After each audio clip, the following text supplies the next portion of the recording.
Selamat berjumpa dalam pembelajaran pendidikan agama Katolik dan budi pekerti.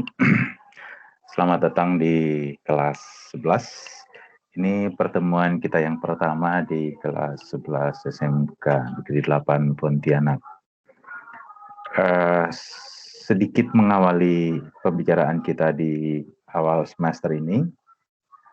Di kelas 11 materinya sudah sedikit lebih abstrak daripada di kelas 10 yang lalu. Oleh karena itu, mohon kepada anak-anak sekalian bisa memanfaatkan kesempatan berharga untuk setiap kali pertemuan, mencoba mendalami kembali apa yang sudah pernah kita pelajari bersama, membaca berulang-ulang untuk mengambil makna dari setiap materi pelajaran kita. Pertemuan pertama kita kali ini, kita akan mendalami topik gereja sebagai umat Allah. Gereja sebagai umat Allah.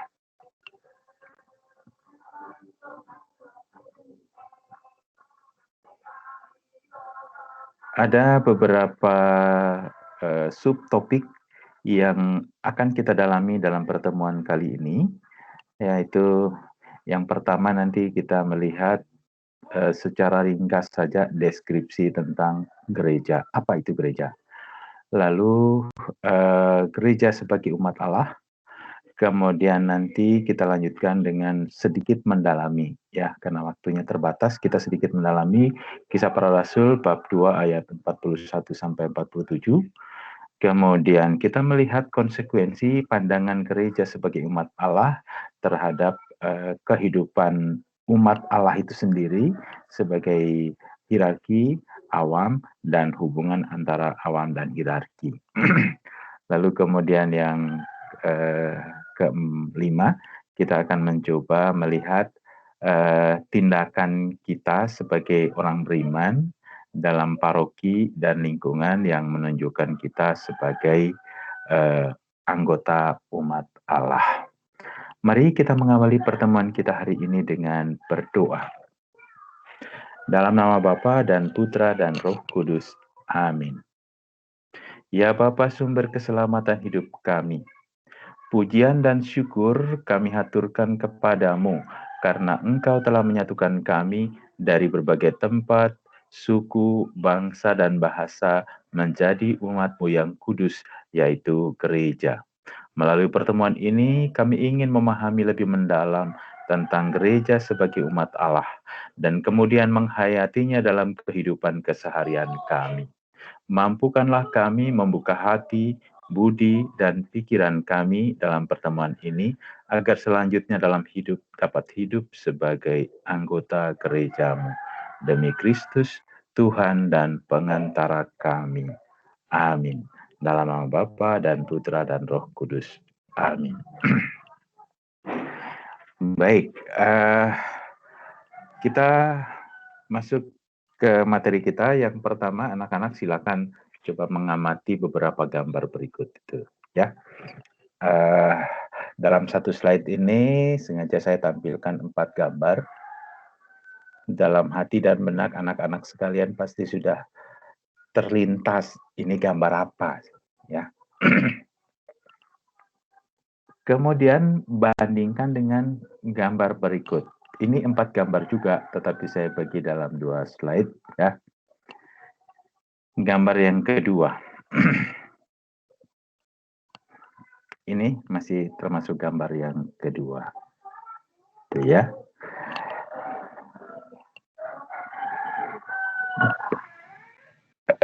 Yang menjadi pertanyaan kita mau lihat apa itu gereja atau siapa itu gereja, ya.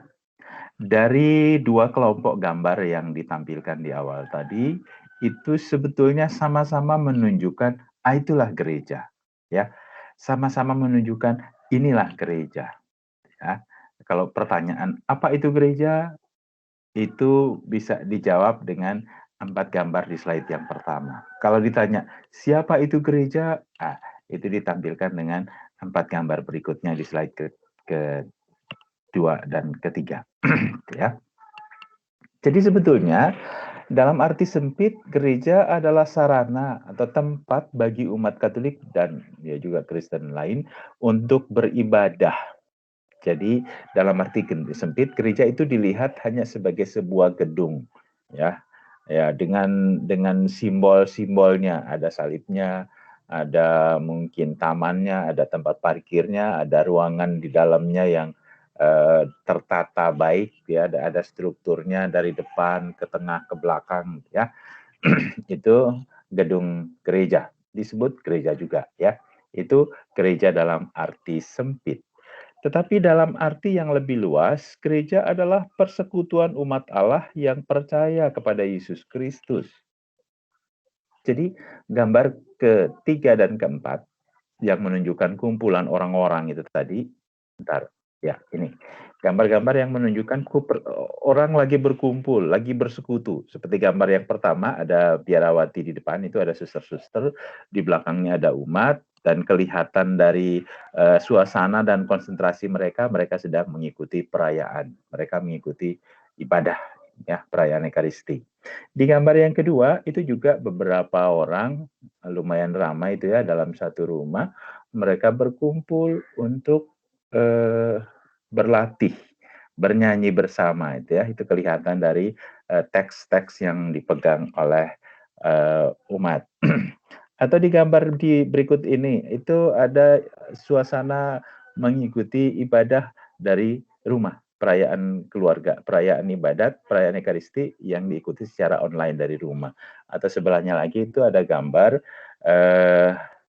walaupun tidak tampak patung Bunda Marianya, tetapi ini lokasi ziarah, ya, tempat ziarah Gua Maria, gitu ya. Jadi dalam dua pengertian ini, dua artian ini, luas dan sempit, sekarang ada di hadapan kita. Dalam arti sempit, gereja adalah sarana, gedung, tempat orang berkumpul untuk beribadah. Kemudian dalam arti luas, gereja adalah kita sesungguhnya. Gereja adalah kita. Kita yang bersekutu, kita sebagai umat yang percaya kepada Kristus. Itulah gereja, ya. Kemudian istilah atau sebutan yang lain terkait dengan tingkatan-tingkatan dalam struktur gereja. Yang paling kecil, paling sederhana, paling bawah boleh dikatakan, atau di sel inti dari gereja itu disebut gereja mini atau gereja rumah tangga. Gereja rumah tangga itu merupakan sebuah keluarga, ya, yang terdiri dari ayah, ibu, anak-anak, dan juga mungkin ada kakek, nenek, om, tante, paman, bibi, atau sepupu yang tinggal serumah, ya. Keluarga ini sebagai keluarga Kristiani, keluarga Katolik, mereka menghayati tugas-tugas gereja dalam kehidupan berkeluarga. Maka ini disebut gereja mini, disebut gereja juga, tapi gereja mini atau gereja rumah tangga. Kemudian naik sedikit ke gereja stasi. Itu kalau di daerah-daerah itu sebuah kampung gitulah. Umat Katolik yang ada di sebuah kampung itu terhimpun dalam sebuah wadah namanya stasi, ya. Jadi kumpulan beberapa keluarga yang tinggal dalam satu kampung, beberapa keluarga Katolik yang mungkin juga punya jadwal ibadah bersama, pertemuan bersama, dan seterusnya, ya. Itu kalau untuk tempat wilayah yang agak terpisah dari pusat paroki. Tetapi di sekitar pusat paroki itu juga ada unit-unit kecil. Jadi di bawah gereja paroki itu ada unit-unit kecil lagi yang disebut lingkungan, atau beberapa paroki di Pontianak menyebutnya kring, ya. Itu kring, lingkungan atau stasi itu dipimpin oleh seorang awam saja. Jadi di lingkungan namanya ketua lingkungan, di stasi namanya ketua stasi, atau disebutnya kring ya namanya ketua kring. Beberapa stasi dan beberapa lingkungan itu terhimpun dalam sebuah paroki, ya. Paroki itu dipimpin oleh seorang pastor paroki sebagai gembalanya yang berkedudukan di pusat paroki. Maka di pusat paroki itu ada namanya pastoran. Tempat kedudukan pastor paroki itu ada di sekitar gereja parokinya. Itu lalu naik lagi beberapa paroki, bisa belasan bahkan bisa puluhan ya, yang berdekatan itu kemudian terbentuk sebuah keuskupan. Keuskupan itu terdiri dari beberapa paroki dengan seorang uskup sebagai gembalanya. Tempat kedudukan uskup itu ada di gereja di pusat keuskupan, namanya katedral ya. Katedra berasal dari kata katedra, itu tempat kedudukan uskup, sehingga gereja di pusat keuskupan itu disebut gereja katedral. Sebagai contoh, kalau di Pontianak kita punya gereja Katedral Santo Yosef ada di Jalan Patimura itu ya. Kemudian yang paling tinggi itu namanya Gereja Kepausan atau Gereja Universal, itu dipimpin oleh Paus sebagai gembala umat universal ya, udah setingkat dunia. Itu beberapa istilah, beberapa tingkatan yang mungkin juga sering kita jumpai dalam kehidupan sehari-hari. Baik kalau anak-anak juga ya agak menghafal lah istilah-istilah ini.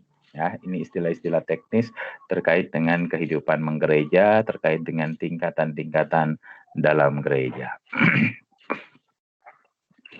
Yang kedua, kita coba lihat gereja sebagai umat Allah. Gereja sebagai umat Allah. Istilah umat Allah sebenarnya sudah dikenal sejak Perjanjian Lama dan kemudian dihidupkan kembali dalam Perjanjian Baru. Lebih tegas lagi dalam Konsili Vatikan kedua tahun 62 sampai 65, ketika para uskup sedunia bersidang, sidang skala besar disebut konsili. Nah, itu banyak hal dibicarakan di sana, salah satunya tentang gereja. Nanti ada dokumennya juga tentang gereja ini. Nah, di dalam pertemuan ini, dalam konsili ini, muncullah kembali, dihidupkan kembali istilah umat Allah. Gereja disebut sebagai persekutuan umat yang percaya kepada Allah. Maka gereja adalah umat Allah. Umat Allah berarti dipanggil dan dipilih untuk sesuatu, yaitu untuk Allah dan untuk dunia. Jadi bukan hanya sekedar kumpulan sembarangan, tetapi memang mereka dipilih, dipanggil untuk sesuatu tugas yang mulia, yaitu untuk Allah dan untuk dunia. Umat Allah itu juga merupakan umat yang dipilih untuk menjadi milik Allah dan ikut serta dalam karya penyelamatan dunia. Artinya gereja sebagai umat Allah tidak hidup untuk dirinya sendiri, tetapi juga berperan ikut terlibat aktif dalam menyelamatkan dunia. Menyelamatkannya dari apa? Dari dosa, dari kesakitan, dari kerusakan, dari berbagai hal yang mengacaukan dunia. Gereja dipanggil untuk terlibat di sana. Umat Allah dipersatukan dengan Allah melalui suatu perjanjian, yakni taat pada perintahnya dan setia pada perjanjiannya. Hal ini berlaku dalam perjanjian lama maupun perjanjian baru. Nah, ini keutamaan Kristiani itu ya. Umat Allah hidup dalam kesatuan iman, harapan, dan cinta kasih. Nanti di pelajaran selanjutnya ada materi tentang sifat-sifat gereja, ya. Salah satunya itu sifat gereja itu satu. Mengapa gereja disebut satu? Karena seluruh umat Allah itu satu iman, satu harapan, dan satu cinta, satu cinta kasih.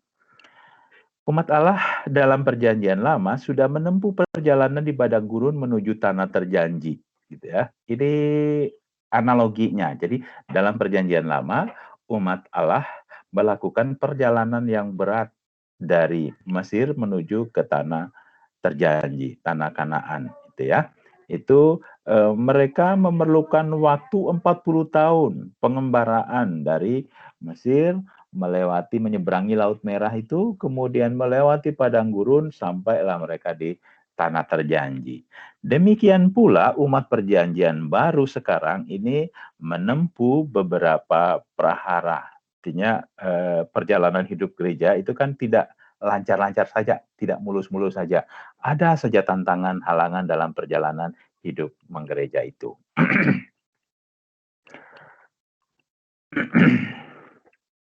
Baik, apa kata kitab suci tentang gereja sebagai umat Allah?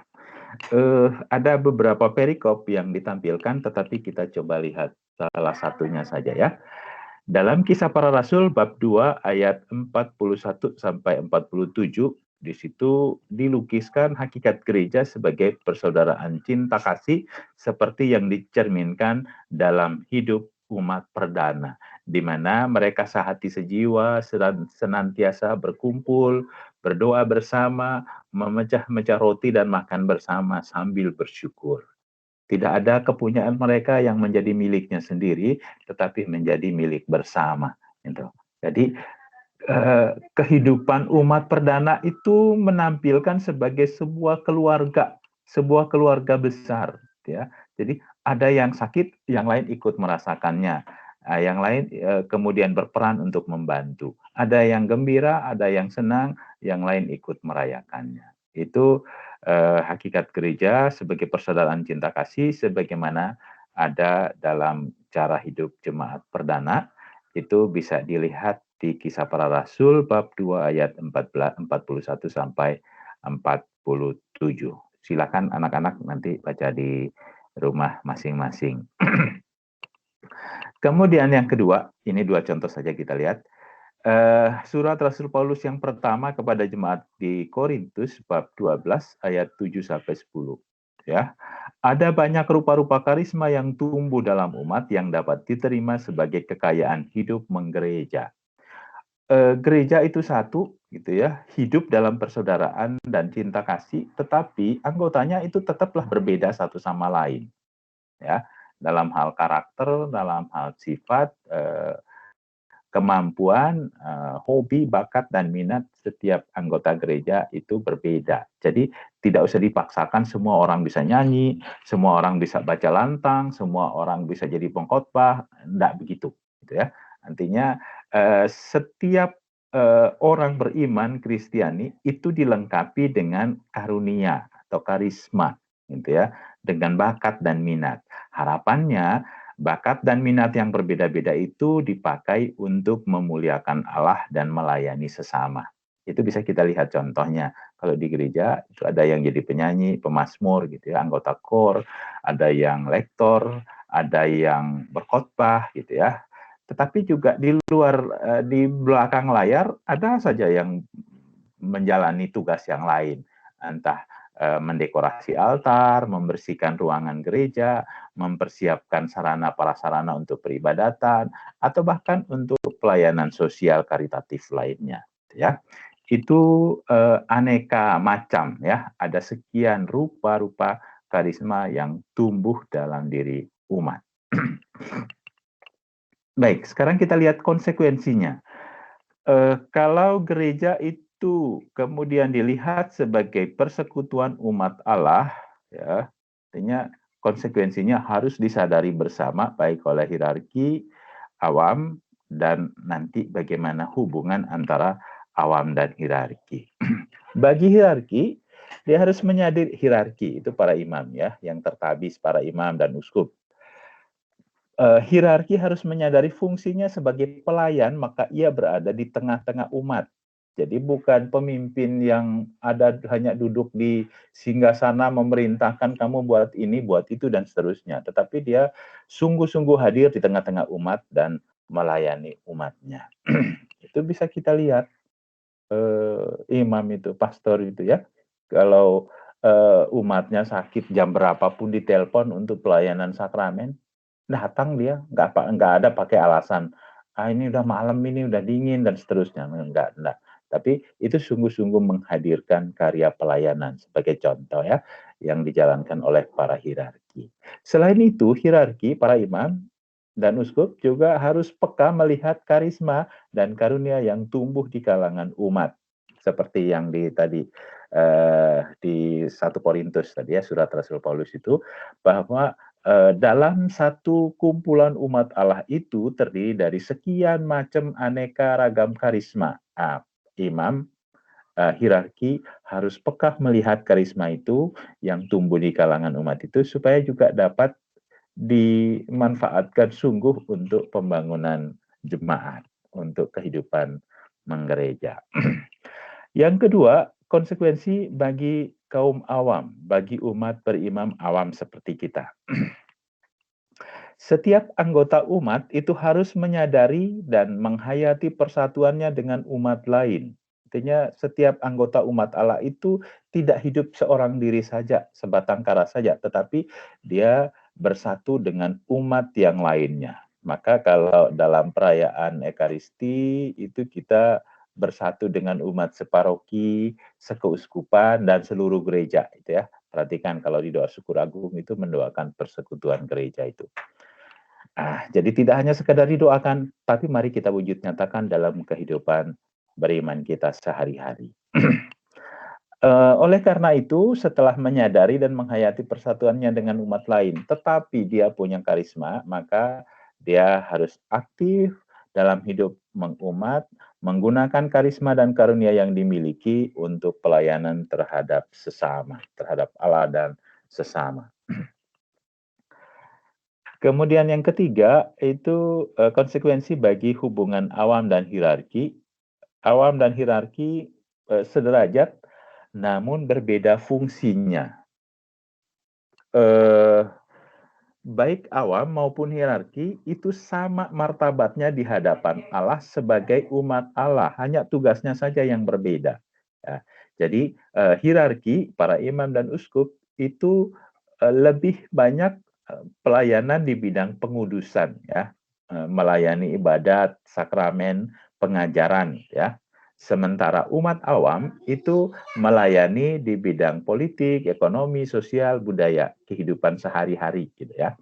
Tuh, jadi kurang lebih sederhananya mau dikatakan hierarki itu melayani peribadatan, melayani pengudusan, sedangkan umat awam itu melayani sosial, karitatif, soal kehidupan ekonomi, sosial, politik, dan seterusnya. Ya. Hierarki dan awam itu harus melihat dirinya sebagai rekan sekerja, sebagai partner, bukan atasan dan bawahan. Ya, jadi harus dibangun hubungan antara awam dan hierarki itu sebagai rekan kerja. Apa yang imam tak bisa, awam yang bisa bantu. Ya, kecuali dalam hal fungsi pelayanan itu tadi ya. Tetapi untuk tugas-tugas lain, imam dan hierarki, awam dan hierarki itu tetap dituntut kerjasama sederajat sebagai rekan kerja.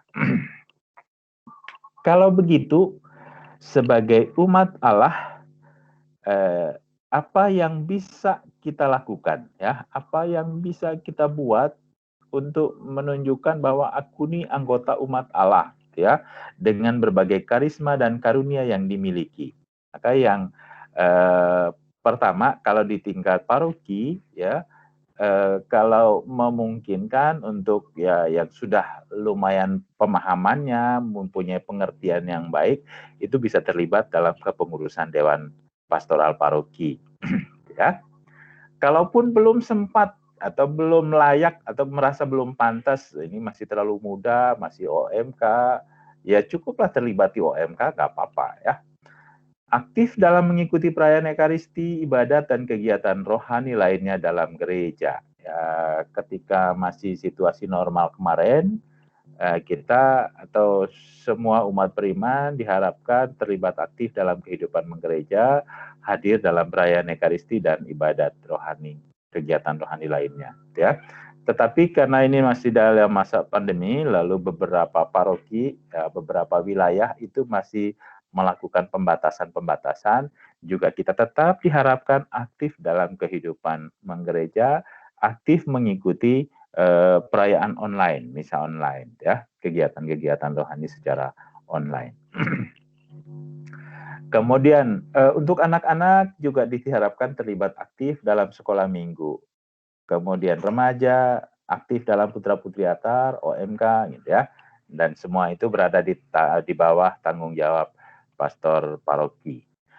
Kalau di tingkat stasi atau lingkungan juga sama, kita sebagai orang beriman dituntut untuk aktif dalam ibadat sabda, rosario, kemudian ibadah sakramentali, kor lingkungan atau kunjungan keluarga. Tetapi ya sesuai situasi sekarang ini kita menyesuaikan saja, beberapa pertemuan harus dilakukan secara online, ya kita menyesuaikan begitu demi kebaikan kita bersama. Kemudian yang terakhir itu kalau dalam keluarga ya, karena struktur gereja ini kelewatan satu. Sebagai anggota gereja mini dalam keluarga, sebagai anak dalam keluarga, atau saya sebagai ayah dalam keluarga, itu juga harus terlibat dalam kehidupan rohani keluarga. Jadi ya sebagai unit gereja yang paling kecil, harusnya juga memang ditumbuhkan tugas-tugas gereja di dalamnya. Ada suasana doa yang diciptakan, ya. Ada pendalaman bacaan kitab suci dan seterusnya. Ada latihan-latihan rohani yang bisa dibuat bersama dalam keluarga. Untuk pertemuan pertama, untuk materi kita yang pertama, kali ini cukup dulu sampai di sini. Kita nanti lanjutkan di pekan berikutnya. Untuk kali ini ada tugas singkat saja ya, nanti saya kirimkan di Classroom. Silakan kerjakan dan jawab secepatnya, tidak usah menunda-nunda pekerjaan. Oke ya. Baik, untuk kali ini pertemuan kita cukupkan sampai sekian. Kita akhiri dengan tanda kemenangan Kristus dalam nama Bapa dan Putra dan Roh Kudus. Amin.